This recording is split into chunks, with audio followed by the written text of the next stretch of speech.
It's a new month on Fortitude Through Stoicism, problem solving. And this is my 365-day journey of implementing the ancient philosophy of Stoicism into the life of this modern masculine man. And to recap, we are loosely following Ryan Holiday's The Daily Stoic. And he has each month broken down by a different principle. And to recap, if you go to Fortitude Mindset Mastery on the Stoicism tab, I actually have the 4 cardinal virtues and all of the principles listed on there. So today, it's about always have a mental reverse clause. Today on Fortitude Through Stoicism. The quote by Marcus Aurelius.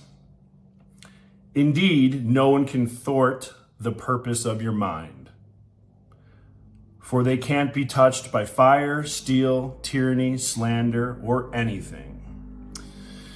So Ryan Holiday continues that obstacles are a part of life. True story, right?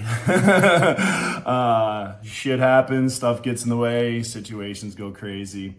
But here's the thing, nothing can stop the Stoic mind when it's operating properly.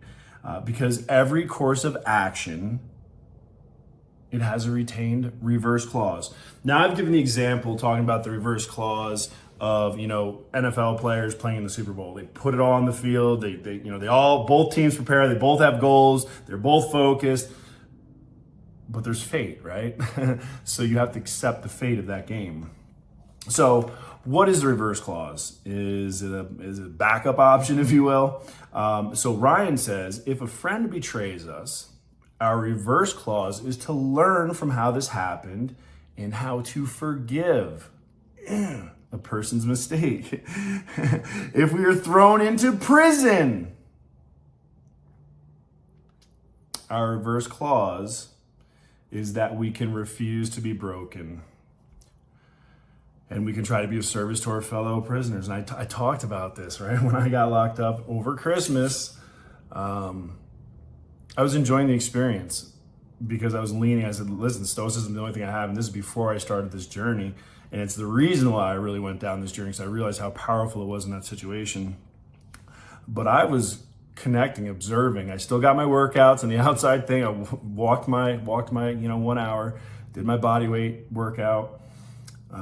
But I also connected and listened to the story of some of the other people that were in there. Now, some of them have pretty tough stories. But again, sharing perspective, trying to encourage them, just being of service to another human. That's what I did.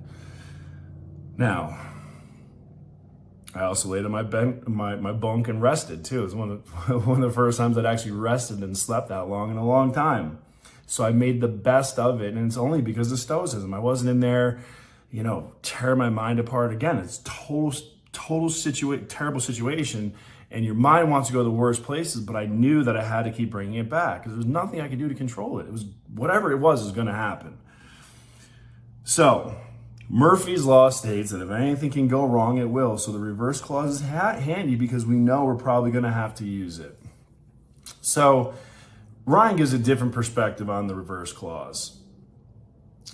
Okay. But really what I look at it is, hey, I'm going down this path. Okay. And all of a sudden, this path doesn't work. It's the dead end. It starts veering in the wrong direction. It is okay to turn around and change course. Matter of fact, you should do that because information changes instantly. Right? And so if you're paddling down a nice little stream and all of a sudden there's a waterfall at the end, I encourage you to get the hell out of there, right? You don't just keep going for the ride because you're going for a tube ride.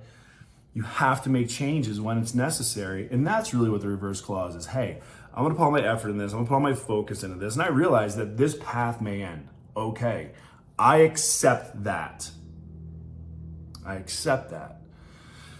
So, problem solving, mental reverse clause.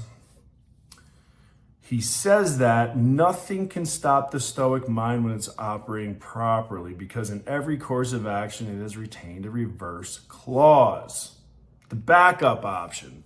Now, you will hear this, and I agree with this. They say that when you are trying to tackle an objective, you burn the boats. What do they mean by that? It's an old Alexander the Great reference.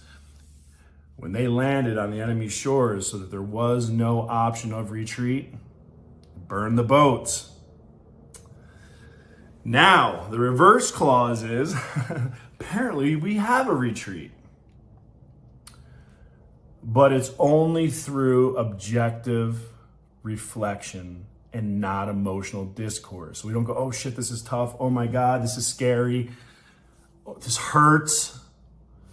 Because there is absolutely going to be pain and discomfort in growth. Now, let me give you the analogy.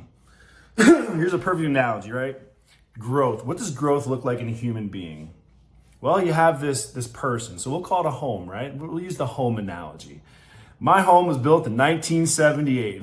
The wiring's a little old, paint's a little outdated. Probably shit, there's probably even wallpaper on this son of a bitch still, right?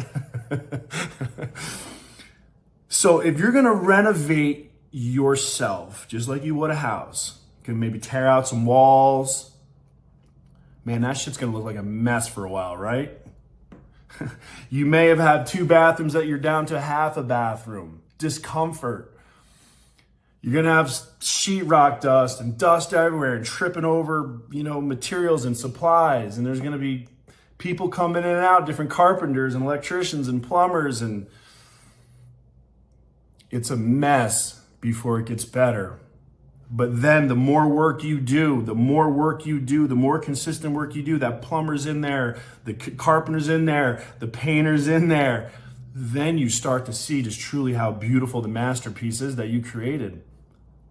You can't get there without the mess. You can't get there without the hard work. You can't get there without the discomfort.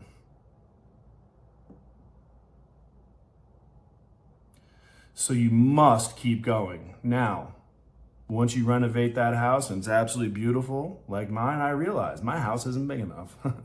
I need a couple more. So that's where we shift. But I've arrived through proper reflection. I realize I need a new course and a new path. And that is now my journey. June 1st. Always have a mental reverse clause. However, burn the fucking boats. Burn the boats. Burn the boats. And attack that objective. And if you don't make it, build new boats. Chop down some fucking trees and build new boats, right? There's always a solution. This is all about problem solving. There is always a solution. We are never caught in that quagmire of problems where we're burdened down. No, that's an emotional response. I will not get sucked down by that. I am going to pivot my reverse clause. This didn't work. Yes, I understand it hurts. Yes, I understand I put a lot of effort in this. Yes, I understand there's a lot of pain, money, time.